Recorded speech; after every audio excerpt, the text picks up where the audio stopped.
আসসালামু আলাইকুম দর্শক, দৈনিক পুনর্জাগরণ BD24-এ আপনাদের স্বাগত। কুড়িগ্রামের বুরুঙ্গামারীতে ঢাকাগামী day and night coach service পুনরায় চালুর দাবিতে অনুষ্ঠিত হয়েছে বিশাল মানববন্ধন।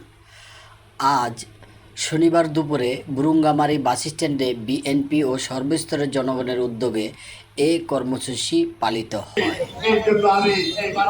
দীর্ঘদিন ধরে ঢাকাগামী বাস চলাচল বন্ধ থাকায় চরম দুর্ভোগে পড়েছেন সাধারণ যাত্রী, চাকরিজীবী, শিক্ষার্থী ও ব্যবসায়ীরা।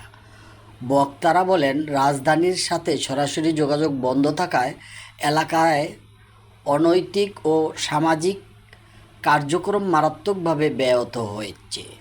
তারা দ্রুত বাস ধর্মঘট প্রত্যাহার করে day and night coach service চালুর দাবি জানান। মানববন্ধনে উপজেলা বিএনপির নেতৃবৃন্দ, শ্রমিক নেতা এবং স্থানীয় সাধারণ জনগণ অংশ নেন।